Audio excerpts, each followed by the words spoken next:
નમસ્કાર દર્શક મિત્રો, ખબર અરવલ્લીમાં ફરી એકવાર આપનું સ્વાગત છે। મોડાસામાં છેલ્લા 2 દિવસથી ચકચારી કહી શકાય તેવી ઘટના સોશિયલ મીડિયામાં વાયરલ થઈ છે, જેમાં એક 8 વર્ષના પુત્રનું અપહરણ થયાની ઘટનાનો વિડીયો સોશિયલ મીડિયામાં વાયરલ થયો છે। જો કે આ ઘટનાના બીજા તાર જોઈએ તો આ પ્રકારે છે, જેમાં જે બાળક છે કથિત રીતે અપહરણ થયું છે તે બાળક છે તેના દાદી એટલે કે રસીદાબાદ સોસાયટીમાં રહેતા સુલતાનાબેને એવો આક્ષેપ કર્યો છે કે ખરેખર આ બાળકનું કોઈ અપહરણ થયું નથી, પરંતુ તેઓના સામાજિક ઝઘડા અને પુત્રવધુ સાથેના છૂટાછેડા સુધી પહોંચેલા મામલાના કારણે આ એક તરકટ ઊભું કરવામાં આવ્યું છે।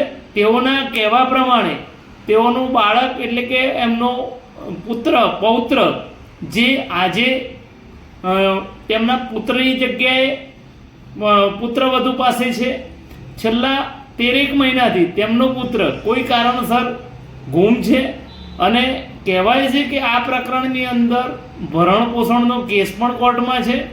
જો કે આ મામલાની અંદર જે ખુલાસા થયા છે તે જોઈએ તો અપહરણ જેવી કોઈ ઘટના ના ઘટી હોય તેવું પ્રાથમિક રીતે લાગી રહ્યું છે। જો કે પોલીસે બંને તરફની અરજી લઈ અને કાર્યવાહી હાથ ધરી છે। આ મામલાની અંદર સુલતાનાબેનના કહેવા પ્રમાણે તેઓએ પોતાના પુત્રને અથવા તો છેલ્લા 13 મહિનાથી જોયો પણ નથી, તે ઘરે પણ આવતો નથી અને ક્યાં છે એ એમને ખબર નથી। જો કે આ મામલાની અંદર જો પોલીસ તંત્ર યોગ્ય તપાસ કરે તો દૂધનું દૂધ અને પાણીનું પાણી થઈ જાય। મારું નામ સુલતાનાબેન ઇકબાલભાઈ કોકડી, રસીદાબાદ સોસાયટી। જે કાલની ઘટના થઈ છે એના પર બી એનો જવાબ આપું છું કે મારા જે મોહમ્મદ સાદ પડવા આવ્યો તો એના ફ્રેન્ડના ઘેર આવ્યો, એને કીધું દાદાને ઘેર મારે મળવા જવું છે। દાદાને એટલે જે માણસના ઘેર ગયો તો એને કીધું દાદાને મેં ફોન કરી આવ્યો, દાદાને ફોન કરી આવ્યો, દાદા મળવા ગયા, દાદાને મળીને એના મોઢાવા લેવા આવ્યા તો લઈને જતી રહ્યા। આ હકીકત છે મારી। એના ઉપર એને કાર્યવાહી ઊંધી કરી કે દાદાને અપહરણ કર્યું, એના ઉપર એને કેસ લગાવ્યો મારા ઉપર। અમે બી એના ઉપર કેસ લગાવવા માગીએ છીએ કે અમારો બી ઊંધો ઇલ્ઝામ લગાવ્યો છે, એના ઉપર બી કાર્યવાહી થવી જોઈએ। એ સાચી હકીકત છે અને જે બનાવ બન્યો એ ખોટો છે। અમે એના ઉપર એ કરીએ છીએ કે અમારા સમાજના અંદર અમારી બેઇજ્જતી કરી છે, એની બી અમારા એનો જવાબ આપવો પડે, એનો કે બી અમારો એનો જવાબ આલો સાચી હકીકત શું છે, બસ એના ઉપર અમે એ કરીશું। અને આજ લગન અમે એનો બધી રીતે એના જે જવાબ કર્યા છે મને સતાવીશું। એની છોરીને પડવાનું હતું તો 50,000 રોકડા આલ્યા, 50,000 અમે ફોન પે નાખ્યા, એને પૈસા બી લીધા। એની છોરીનું ઘર અમે જુદું હલાવ્યું, છતાંય અમારો પાછળ પડી જઈ, અમને સતાવે છે, પણ અમે કોઈ દન કંઈ નથી કરી। આમાં મને હેરાન કરે છે એટલે મારે આ બધું પગલું કરવું પડ્યું, પગલું લેવું પડ્યું। બસ એ જ કાર્યવાહી છે મારી કે આનું હકીકત જાણો અને કરો બસ। મારો છોકરો મોહમ્મદ હુઝેફા કોકડી, એના લગ્ન 8 વર્ષ પહેલાં થયા હતા।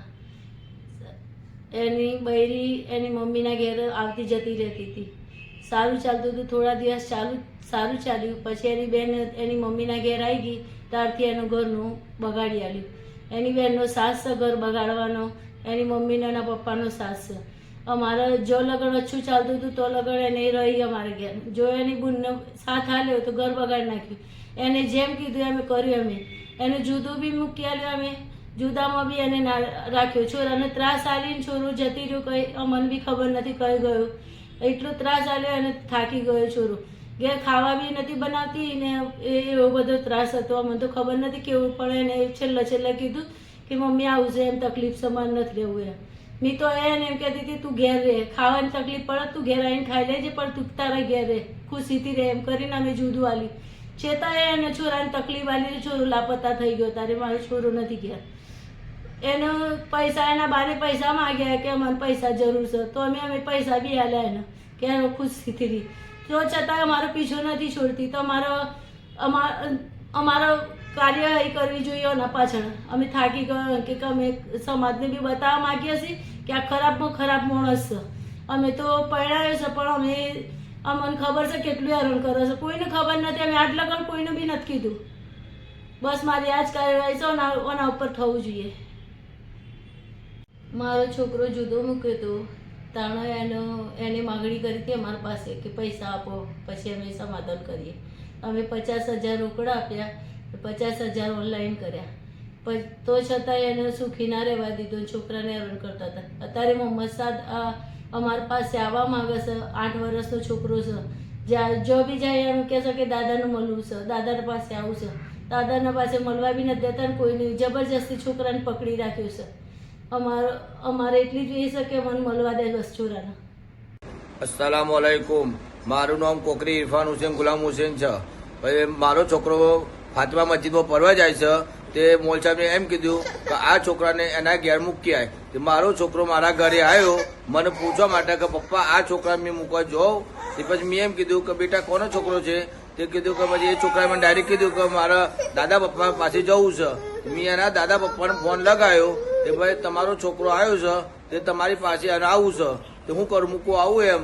તે એના દાદા પપ્પાએ એમ કીધું કે ના ત્યાં ઊભી રાખ, મેં આવું છે એના પાસે એમ. તે એના દાદા પપ્પા આયા તે પછી વાતો કરી. અમે વાતો કરી પછી એટલે મેં એના મોટા પપ્પા આવ્યા. તેના મોટા પપ્પા એને લઈને નીકળી ગયા.